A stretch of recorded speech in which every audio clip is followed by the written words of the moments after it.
Before we get into the video, could everyone please subscribe to my Endless Diary Tales channel? Thank you so much. When Jorge's first love came back, he told me to die. That night, I burned everything that tied me to him. Later, when we met again, I had become his future sister-in-law. In the private room, Jorge lost his composure on the spot, his eyes red as he questioned me. "Didn't you say you'd love me forever?" The man sitting at the head of the table lowered his gaze, expressionless as he lit a cigarette. "If you're tired of living, go die. But stop bothering my wife." Chapter 01.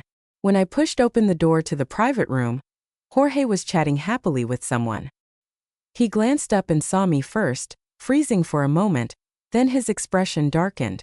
The others followed his gaze and recognized me as well. Someone whispered, "Isn't that Jorge's ex-girlfriend? The one who burned 5 million that time? The legendary badass. It really is her. Why did she suddenly come back?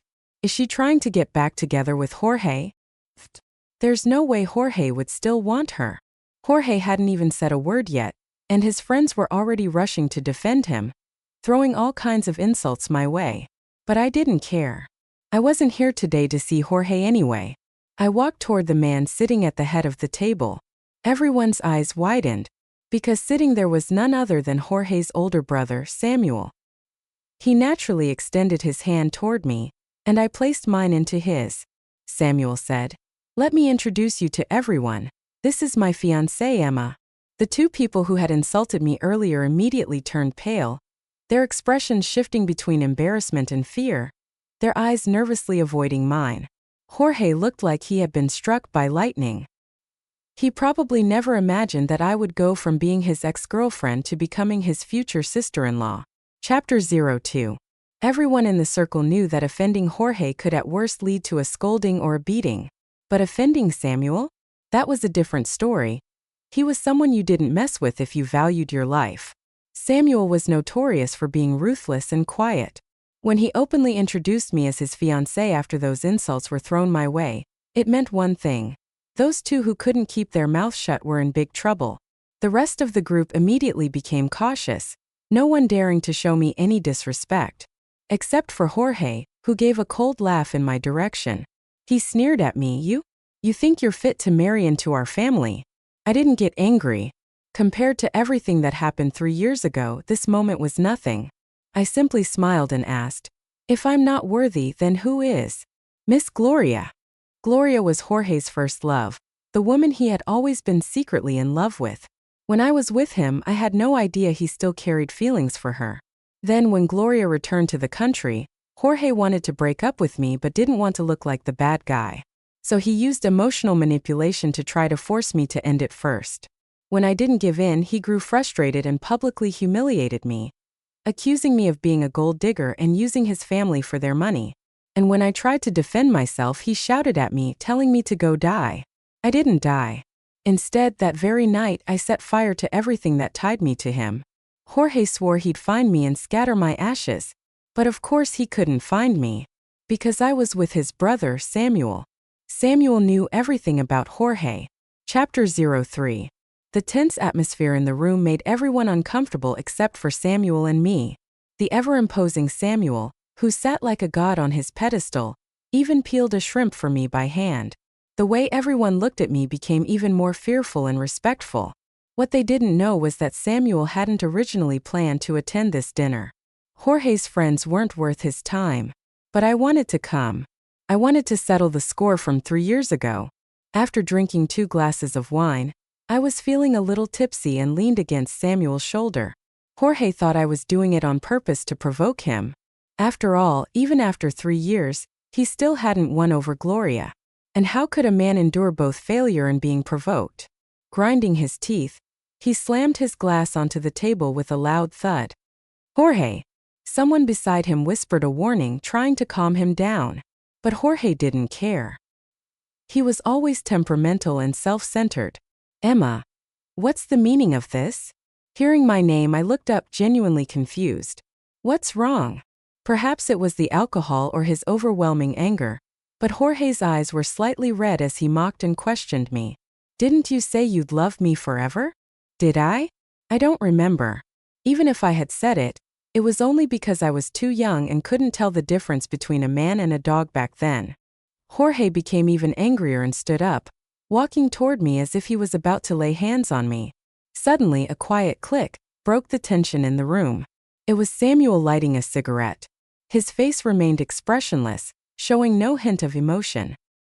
He didn't even bother to look at Jorge, simply lowering his gaze and calmly saying, "If you're tired of living, go die. But stop bothering my wife." Going from fiancé to wife wasn't just a change in title. It was a warning to Jorge. If he kept harassing his future sister-in-law, Samuel would deal with him personally. Chapter 04. Samuel and I left first, leaving Jorge behind in a fit of helpless rage. Once in the car, I thanked Samuel. "Boss, thanks for backing me up." Samuel's expression remained as calm as ever, but his eyes were deep and unreadable, giving no clue as to what he was truly thinking. In truth, what was between us was nothing more than a transaction. Jorge was, after all, his younger brother. That he had embarrassed Jorge in public to stand up for me made me feel genuinely grateful. But unfortunately, while he sat high above the clouds, I was already mired deep in the mud. I turned to the driver and said, "Pull over at the next intersection. I'll get off there." The driver hadn't had time to respond before Samuel suddenly grabbed my wrist and yanked me towards him. I stumbled, falling into his arms. "Samuel, want to come home with me tonight? He's definitely going to come and question me." "Would that mean sharing a room with you?" "Depends on you. If we want to make the drama even more thrilling, then yes, sharing a room is." Chapter 05. Just as Samuel predicted, we hadn't been back at the family estate for long before Jorge came rushing in, banging loudly on the door despite the late hour. Samuel went to open the door, staring at him with a grim expression. Jorge, still fuming, didn't even consider the usual fear he had of Samuel. Instead, his anger took over as he spat out, "Is Emma here? Did you bring her back?" Samuel glanced towards the bathroom. I had just finished showering and walked out. "What's going on?" I asked, walking toward them. Jorge's expression turned murderous in an instant, his tone dripping with disdain. "Emma, have you forgotten what a pathetic simp you were when you were with me? How dare you seduce my brother now? You." Before Jorge could finish, Samuel suddenly pulled me into his arms. "It's me who seduced Emma," Samuel said, cutting him off. Sensing my shock, he tightened his grip on me, holding me even closer. My face was nearly pressed against his chest. Jorge seethed. "Brother, have you lost your mind? She's just a gold digger." "She?" Before he could say more, Samuel slammed the door shut in his face. Then, without missing a beat, he pinned me against the door. "Will you play along?" he asked. Every muscle in my body tensed, my face burning with heat. People always said Samuel had a face that could stir desire, yet he was known for not being interested in women. But right now his face was so close, his strong arm around my waist, the heat radiating from his body. Everything about the moment was charged with tension. Outside the door, Jorge's voice could be heard yelling in frustration. "Emma, I will never let you into this family. Stop dreaming." Really? Because right now it sure felt like Samuel was genuinely trying to seduce me. Chapter 06. The breathing between us became shallow and uneven as our kiss deepened. Soft, intimate sounds drifted through the air, even reaching outside the door. Jorge, unable to contain his fury, slammed his hand against the door with a loud bang. Startled, I flinched instinctively. Samuel wrapped his arms tightly around me, his soft chuckle vibrating through his chest. "What are you afraid of? He's not going to dare break the door down." With Samuel protecting me at this moment, Jorge wouldn't be able to touch me. But what about afterward? When this arrangement was over, would Samuel still shield me? "Samuel," I murmured, my voice hesitant. "This isn't the time to be formal," he whispered, his lips brushing my ear. "Call me by my name." "Samuel," I finally whispered. Came his deep magnetic reply, the sound drawing me in like a spell. In this charged atmosphere, his voice was hypnotic, pulling me further into his orbit. My legs felt weak, and I couldn't meet his gaze anymore. My voice dropped even lower as I asked, "Can we add one more condition to our agreement?" "Yes," he answered without hesitation. But I hadn't even told him what I wanted to add yet. I wondered, was this just how men acted before they fully claimed you, saying anything, promising everything? Chapter 07. Just as I was on the verge of pushing him away, Samuel suddenly stepped back, releasing me and putting a few feet of space between us. I looked up at him in surprise. Samuel tilted his chin toward the door. He's gone. He meant Jorge. I could hear the sound of his footsteps fading away, though his angry muttering continued for a while longer. Once the noise outside finally disappeared, Samuel spoke again. I'll sleep on the couch tonight. Ah, I blurted out in surprise. Samuel turned to look at me, a faint smile tugging at the corner of his lips. What? Did you have a different idea? I didn't have another idea, just a sense of guilt. After all, I was the one who had asked for his help in putting on this performance. Yet halfway through, I'd started doubting his intentions, assuming the worst. How stupid of me. Trying to salvage the situation, I quickly said, "We can share the bed." After all, he wouldn't do anything to me. I thought Samuel would refuse, but to my surprise, he agreed immediately. All right. Why did I suddenly feel like he had been waiting for me to suggest that all along? Was it really just my imagination? Chapter 08. Last night, Jorge swore I would never be allowed into his family's home, and it seemed he was doing everything in his power to ensure that. The next morning, he was sitting stiffly on the couch waiting for me. When he saw me, he tossed a stack of photos onto the coffee table with a sneer. Take a look. They were photos taken by gossip media during the time we were together. I had always wondered why, during the time I was with Jorge, nobody outside of his close circle knew about our relationship.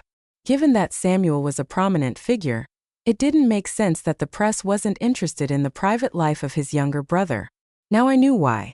Jorge never wanted the public to know. He had bought all the photos to keep our relationship under wraps. He hadn't imagined that one day those same photos would be used to blackmail me. Break it off with my brother right now or I'll send these to every tabloid and have them published everywhere. And then what? I leaned forward and picked up one of the photos from the top of the pile, glanced at it briefly, unimpressed, and tossed it back onto the table. My indifference only fueled Jorge's rage. With clenched fists, he grabbed the photos again and threw them in my face. The sharp edges of the photos scraped across my skin, leaving faint red marks. Jorge's voice dripped with disdain as he spat. Do you think my family will ever let you marry into it? You were with me first and now you're with my brother. My parents will never accept you. I raised a hand to my face. The pain was minimal, but the humiliation stung far more. He seemed to forget that he had never even told his parents about us. Our relationship had been entirely his secret. And he was the one who had betrayed me. So what right did he have to command me like this? I raised my hand and slapped him across the face, the sound reverberating sharply in the room. Jorge was stunned. When he came back to his senses, he raised his hand to strike me. The power dynamic between us was clear.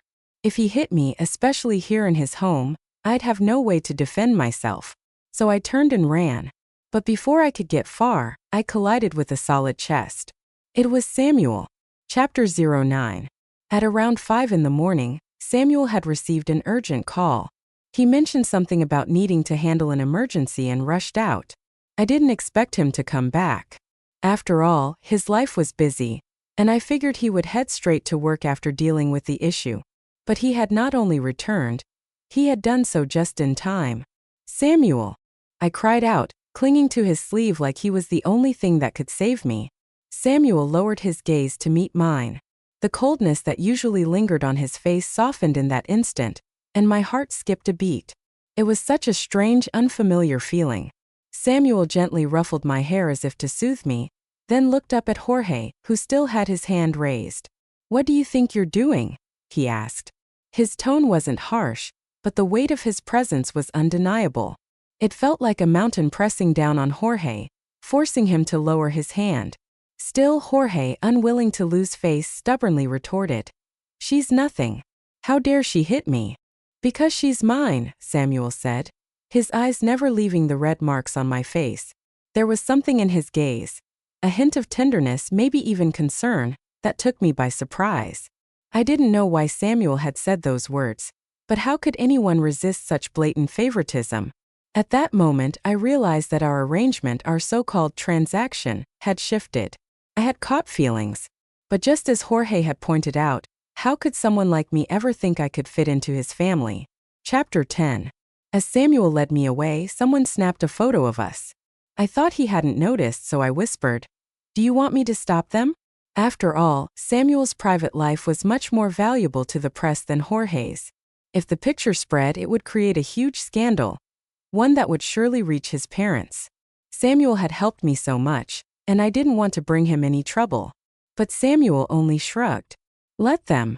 I'm curious what it's like to be on a tabloid's front page. What a strange man. Seeing the confusion in my expression, Samuel raised a brow. What? Do you mind making headlines with me?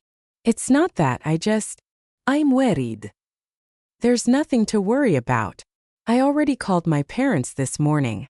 What? Don't overthink it. Everything's handled. I stared at him, trying to process his words. Samuel had this uncanny ability to make people feel at ease, as if no matter what happened, he'd have it under control. With him, it felt like even if the sky were to fall, he'd hold it up for me. If someone like him were by your side, wait, what was I thinking? Was I losing my mind? I reminded myself of the cold reality. Samuel had only approached me because of his father's illness. Our agreement clearly stated he could end things whenever he wanted. What was I to him, really? Nothing more than a temporary distraction in his otherwise rich and eventful life. How could I even dare to entertain the idea of wanting more? Chapter 11. That morning, the news of Samuel and me being photographed spread like wildfire. What surprised me the most was that the first person to call me wasn't a journalist, it was Jorge. I could almost picture his sneering face through the phone. "Emma, you must be feeling pretty proud of yourself right now, huh?" Jorge had spent so much effort making sure no one ever knew about our past relationship, but now Samuel was letting the news spread without a care. Even though my relationship with Samuel was fake, the contrast was satisfying. Why wouldn't I be proud? "Once I marry your brother, you'll have to call me sister-in-law," I replied coolly. "You're dreaming." Jorge sounded livid, repeating "you're dreaming" like a madman before hanging up abruptly. I shrugged, figuring he was just having one of his temper tantrums. I didn't think much of it. But that night, Jorge, reeking of alcohol, showed up at my doorstep. I later learned that he had gone to see Gloria that evening, and they'd had a massive fight over something. Unlike the old me, Gloria didn't tolerate his spoiled behavior. She not only argued with him but also embarrassed him in public. Suddenly, Jorge started missing how well I had treated him. Seeing me, the woman he had cast aside, now making headlines with his brother, looking so harmonious and sweet, it made him feel bitter and resentful. "Emma, I'll give you a chance to come back to me," he slurred. I didn't need it. Seeing my expressionless face, he snapped in frustration. "Have you forgotten how you used to beg me? Do you want me to post those love letters you sent me?" "Go ahead," I replied unfazed. Jorge was stunned by my indifference, but I really didn't care anymore. It was no secret that I had lost that relationship. Everyone knew. All I felt now was relief. Thank goodness my relationship with Samuel wasn't real. Otherwise, I would feel even more humiliated in front of him. Chapter 12. True to his word, Jorge posted one of my old love letters online the very next night. However, just as the post started gaining traction, it mysteriously vanished. Along with it, any mentions of my name, Jorge's, or Samuel's became impossible to post. I was puzzled by what had happened when Samuel called me. His voice was unusually deep. "Come downstairs." "You're outside." "Yes." The tone of Samuel's voice was short, clipped, almost as if nothing was out of the ordinary. Yet when I reflected on it carefully, it felt like there was a hint of restrained anger. Was he upset about that old love letter Jorge had posted online? Even though it was Jorge who had stirred the pot, the words were mine and they reflected my most vulnerable, humiliating feelings. Now Samuel wanted to meet, and I suddenly felt a wave of guilt and embarrassment welling up inside me. In a cautious voice, I asked over the phone, "Is something wrong? Do you need to talk to me?" "Come down," he repeated the words, carrying even more force than before. With no other choice, I agreed. "All right, I'm coming down." It had started drizzling at some point. The fine, delicate rain drifted through the air, glowing softly under the streetlights, giving the night a hazy beauty. Samuel's car was parked just outside the building. The rear window was rolled halfway down, and as I approached, he turned to look at me, almost as if he sensed my presence. For a brief moment our eyes met, and I could feel my heartbeat quicken. Internally, I let out a bitter chuckle. If I had a tail, it would have been wagging uncontrollably by now. Is it really that hard to hide feelings for someone once they've taken root? Chapter 13. I reached the car, lowering my voice as I asked, "Why did you need me so late?" Before he answered, I heard the car door click open. Samuel gestured for me to get in. "Where are we going?" I asked, still confused. Although we had an agreement, there was nothing in it about late-night meetings or accompanying him like this. For the past 3 years, Samuel had rarely contacted me at night, especially without prior notice. And right now, I wasn't exactly eager to be alone with him. I dreaded the possibility that he might bring up that love letter, and as much as I'd already felt humiliated by it, hearing him speak of it in person would be unbearable. "I'm feeling a bit tired, so if it's not important." Before I could finish my sentence, Samuel pushed the car door further open. Then he stepped out and insisted I get in. Maybe it was his intense presence or perhaps my unsettled emotions, but I couldn't refuse. It wasn't until we were at the third intersection that I snapped out of my daze and realized we were heading towards Samuel's place. Outside, the rain had intensified. The windshield wipers started moving as the partition between the front and back seats silently rose, enclosing us in a private bubble. I could feel he was about to ask me something, but before any words could leave his lips, his kiss landed first. Unlike that night at the house, where he was firm yet gentle, this time he was different. He kissed me with an intensity akin to a wild animal, fierce and relentless, as if something had triggered him. My breathing became erratic, matching the fevered rhythm of his kiss. The rain outside intensified, masking everything with its steady pattern. I whispered softly, "Boss, call me by my name." Samuel tightened his grip around me, leaving little room to breathe. Before I could resist the overwhelming pressure, I gave in as he wished. "Samuel. You're hurting me." "I'm jealous," he replied. At that exact moment, a blaring car horn interrupted his words. I didn't catch everything he said, but his eyes seemed darker than ever, brimming with emotions too complex to decipher. Just as I was about to ask, the car came to an abrupt halt. In an instant, Samuel wrapped his arms around me, his movements swift as he pressed the partition button. The driver, visibly shaken, turned around in alarm. "Boss, it's Jorge's car." Chapter 14. It turned out that Jorge had also gone to my apartment to find me, but he'd arrived a bit too late. By the time he got there, he saw me getting into Samuel's car, and then he'd tailed us all the way here. Finally, he found an opportunity to block the car, carelessly positioning his vehicle diagonally in front of us without any concern for the potential traffic jam behind. Jorge stood by our window, knocking loudly despite the rain's incessant noise. His furious shout was unmistakable even over the downpour. "Emma, get out!" 3 years after our breakup, and now as his supposed future sister-in-law, he still dared to treat me with such insolence. I glanced at Samuel. His tone was calm. "Stay in the car." Samuel stepped out, with the driver hastily following to shield him with an umbrella.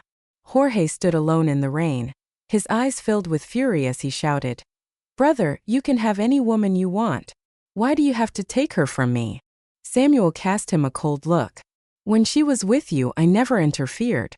But now she's mine, and you'd better recognize that." "What?" Jorge looked taken aback but then quickly pieced it together, his face contorting with realization. "You wanted her all along. This was premeditated." Samuel didn't respond, but his expression said enough. Over the years, Jorge had been with countless women. As long as he didn't introduce them to his parents, nobody paid attention. So the fact that Samuel had taken notice of me meant there was something special about his intentions. Jorge, however, couldn't grasp that Samuel could actually have feelings for me. Feeling deceived and enraged, he lashed out, striking Samuel directly across the face, his fist colliding with Samuel's mouth. The driver froze in shock, waving his free hand frantically as if trying to shield Samuel from further harm. Samuel, however, slowly pushed him away. Perhaps because he had held a high position for many years, everyone was accustomed to seeing Samuel as composed and dignified, unaware that he could also resort to physical violence. When Jorge was kicked and sent flying, the driver was once again shocked. This time he was completely petrified on the spot. Jorge landed hard on the ground, his face twisted in pain, and he cursed under his breath. He tried to stand but failed, ending up kneeling on one leg. Samuel walked up to him, towering over him as he coldly asked, "How do you want to die?" The rain kept pouring, and both of them were soaked. But Samuel, despite the rain, carried an intimidating aura with no hint of disarray. Jorge, on the other hand, looked like a drenched dog. In every way, he was no match for his elder brother. If he stopped this farce, he could still live a carefree life as a wealthy second-generation heir without worrying about food or drink. Otherwise, being thrown out of the family was a real possibility. Before Samuel returned to the car, he left Jorge with one final warning. "Pack your things and get out of the country tomorrow or else." He didn't finish his sentence, but the look in his eyes said it all. Over the years, Jorge had caused countless problems, and Samuel had always cleaned up after him. Samuel's parents had long been fed up with their second son and didn't want to see him. So for Jorge, if Samuel no longer tolerated him, he had no choice but to leave. Chapter 15. In the car, the driver handed over a soft towel. Before Samuel could reach for it, I grabbed it first. "I'll help you dry off." Samuel glanced at me, indifferent. His aura was so cold that even in silence he made people feel anxious and terrified. I gently wiped his hair, trying several times to start a conversation to break the suffocating silence, but after seeing the wound on his lip, I swallowed my words. Earlier, after Jorge hit him, I had wanted to get out of the car. This whole situation had started because of me. What kind of person would I be hiding inside? But it was as if Samuel had eyes on the back of his head. Just as I reached for the car door, he glanced back at me. I could feel it, he didn't want me to get out. But every second I stayed in the car felt like sitting on pins and needles, agonizing. The driver was just as uneasy as I was, and when the car finally pulled into the garage, I could clearly hear him sigh in relief. "Boss, we've arrived." Samuel opened the door and got out of the car without even looking at me. I wasn't sure if he was angry with Jorge or with me. In a hurry, I chased after him. After entering the house, he didn't bother with the wound on the corner of his mouth and walked straight to the bathroom. "Samuel," I called out to him, "take care of your wound first." He didn't even turn his head. At that moment, I wasn't sure if I was just too anxious or if my temper flared up as well, but my voice suddenly rose. "If you're tired of me, have the driver take me home." Hearing this, Samuel finally stopped walking, but he still didn't turn around. Instead, he asked somewhat out of nowhere, "Didn't you hear what I said in the car?" I wasn't sure which part he was referring to, and I was afraid guessing wrong would upset him even more. In the silence, Samuel finally turned around to face me. I said, "I'm jealous." "What?" "I'm jealous of how wholeheartedly you loved him." His words hit me like a thunderclap, completely shattering my thoughts. I couldn't think clearly. He was jealous of me loving Jorge? Why would he be jealous? Could it be? Chapter 16. Seeing that I didn't respond, Samuel gave a self-deprecating smile and turned back to head toward the bathroom. Before he could close the door, I rushed over. Samuel was startled by me. Afraid of catching my hand in the door, he quickly pulled it back halfway. "What are you doing?" "I have something to say." "Then say it." Jorge was my first love. At that time, I was young and naive. Jorge introduced me to many people and experiences, and I admired him deeply. So later, when he forced me to break up through emotional coldness, I wasn't able to leave right away. I've always believed that when you love someone, you should be sincere and straightforward. If you love, then love. If you don't, then don't. There shouldn't be excuses or manipulation. What if I've manipulated you? Before Samuel asked that question, I had already wondered countless times in my mind, does he like me? Otherwise, why would he protect me at every turn? Why would he fight his own brother for someone like me? I wanted to ask him clearly, but I was afraid. Afraid that the answer wouldn't be what I hoped for. And even more afraid that it would be. Someone like him deserves to be with someone better. Someone more exceptional. And Suddenly, a soft laugh came from above. Samuel was slightly annoyed. "Didn't you say you should be sincere and straightforward?" Are you only sincere with him but want to hide things from me? I was overthinking it. You've always kept things clear, haven't you? It was me who crossed the line. He was deeply disappointed, not even bothering to close the door, just turning away. The silence around us was overwhelming. Aside from the sound of the rain pattering outside, the only things I could hear were my own breath and heartbeat. Each beat was filled with frustration and a bit of fear. I had been too obvious the last 2 times I looked at him. Someone as smart as he was, how could he not see through my thoughts? Yes, I like you. In the quiet, my confession rang clear and distinct. Samuel turned back. He didn't seem too surprised. In fact, there was a hint of joy in his expression. Then I asked him, "And you? Do you also?" "Isn't it obvious?" he interrupted. It was quite obvious, but I had always been too afraid to believe it. Even after the words were spoken, the atmosphere didn't lighten. Instead, it became even more awkward. I stood there, unsure whether to retreat or call him over to treat his wound. Samuel didn't say anything either. He just kept staring at me. In the end, I couldn't stand his gaze any longer and awkwardly asked, "Are you still going to shower?" Samuel. Chapter 17. After I finished treating Samuel's wound, he confessed a few things to me. For example, he fell for me at first sight. But that time I had gone to see Jorge. When he realized I was his brother's girlfriend, he decided not to pursue it further. He also admitted that 3 years ago, when Jorge and I had our falling out, our encounter wasn't coincidental, it was intentional. He made sure to appear in front of me. That agreement was just an excuse to keep me by his side. He shredded it right after. He couldn't be sure if I had truly moved on from Jorge, so he brought me here. The time and place of that dinner gathering were deliberately disclosed to me by him. On the surface, he seemed to be helping me at my request, but in reality, he wanted to see if I'd rekindle anything with Jorge after meeting him again. He won that gamble. I no longer cared about Jorge. In fact, when Jorge tried to reconnect with me, I felt nothing but disgust. But even so, I didn't dare to hope for something real with Samuel. His parents would likely never approve. The next day, Jorge really did leave the country, quite swiftly. But only a few days after he left, Samuel's mother called, asking him to bring me to the estate where his father was recuperating. Samuel didn't ask a single question, but in the car he told me, "You don't need to worry about anything later. I'll be there for you." What's going on? It's going to be quite lively over there today. I understood. Besides his parents, there were other people present. At first, I guessed they were other elders from his family. But once we met, I realized it was actually the woman Samuel's parents had previously picked for him. And the reason she was here today? It was all thanks to Jorge. Who knows what Jorge told her? Even after leaving, he still managed to set me up.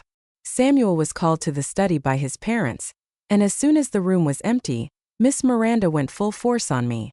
"Miss Emma, I heard your family is quite ordinary. Don't you think being with Samuel might create some communication barriers? Normal people don't have communication barriers unless..."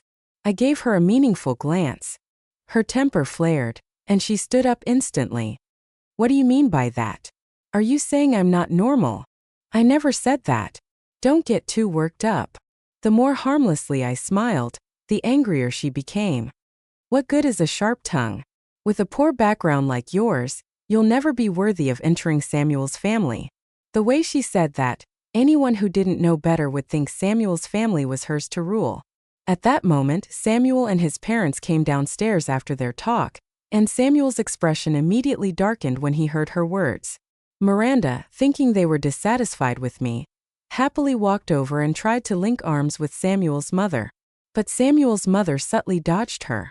Miranda froze, too embarrassed to even pull her hand back. Samuel's mother didn't comfort her either and simply said, "Miranda, we have some family matters to discuss, and it's not appropriate for outsiders to be here. We won't be inviting you to stay for dinner today." Now, besides the awkwardness, Miranda was visibly upset, her lips trembling and her eyes red as if she was about to cry. I turned to Samuel, puzzled, silently asking what was going on. After all, when I entered earlier, his parents had been lukewarm towards me but incredibly warm and welcoming to Miranda. How could things change so dramatically in just a short conversation upstairs? Chapter 18. At the dinner table, Samuel's mother kept urging me to eat more. His father was also very friendly, even asking when Samuel and I planned to register our marriage. I had just taken a sip of soup, and his question startled me so much that I choked and coughed several times. Samuel handed me a napkin and gently patted my back. His actions were natural and kind, but I was completely panicked. Even though his parents had now changed their attitude toward me, I still didn't know the reason. Is it really okay for him to be so affectionate with me in front of them like this? I could only give him a look, trying to remind him.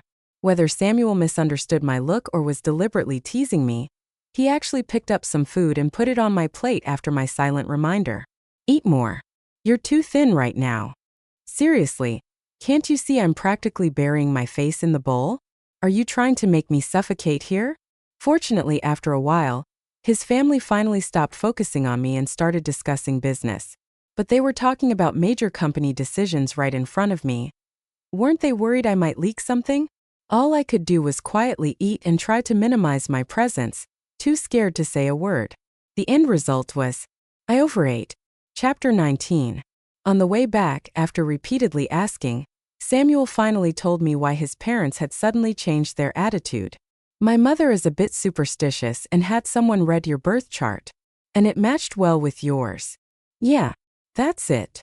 Judging by his enigmatic expression, I knew there was more to it. Samuel smiled and took my hand, gently squeezing it again and again. He said that in business he never enters a deal unless he's sure of winning. And he approaches relationships the same way, always planning ahead. 3 years ago, there was a major project that he could have secured before he met me. But he deliberately delayed it, waiting until I was by his side before signing the contract. There were also a few times when he encountered difficulties, and although he had already figured out solutions, he purposely created an illusion of uncertainty, letting the breakthroughs happen with me. As if that wasn't enough, after we got together, his father's health started to improve as well. So now his parents fully believe in the idea that I'm a blessing to their family. And since these words came from a trusted spiritual guide, they're eager for Samuel and me to get married as soon as possible. Aren't you afraid that if you kept delaying the project, it would have fallen through? No. I was confident. Then why weren't you confident about me? Samuel. Because I saw how much pain you were in after your breakup. I didn't know if you could fully let him go. When you first stayed by my side, it was because you had nowhere else to turn, not because you loved me. So, I was a little scared. A man who was used to always having a plan, someone who never enters a deal without assurance, admitted that he was scared. I looked at him deeply, unsure how to express what I was feeling at that moment. He stood up for me, favored me, and paved the way ahead. All I had to do was walk forward. But even after doing all that, he was still afraid that I didn't love him. Such a strong person, yet in love he tread carefully, full of uncertainty and doubt. I suddenly understood why, on the night Jorge intercepted my car, Samuel, despite knowing I liked him, had forced me to say it out loud first. It was because that emotional letter had shaken him so deeply. He was jealous, scared, and unsure of what to do. He wanted to get a sense of security from me. And in the ambiguous space between a man and a woman, the most direct way to feel secure is to express love. I'm glad I didn't hesitate that night. In fact, I want to make things even clearer. The past is the past. I've never considered looking back. That time I was in pain because I couldn't understand. They say sincerity is a killer move, but why did my sincerity almost destroy me in the end? Now I know the answer. Sincerity is only a killer move when the other person is sincere too. Samuel was willing to wait 3 years for me to let go of the past. He methodically cleared every obstacle step by step to ensure his parents would accept me. He showed his sincerity long before I did. So from now on, I will love you with all my heart.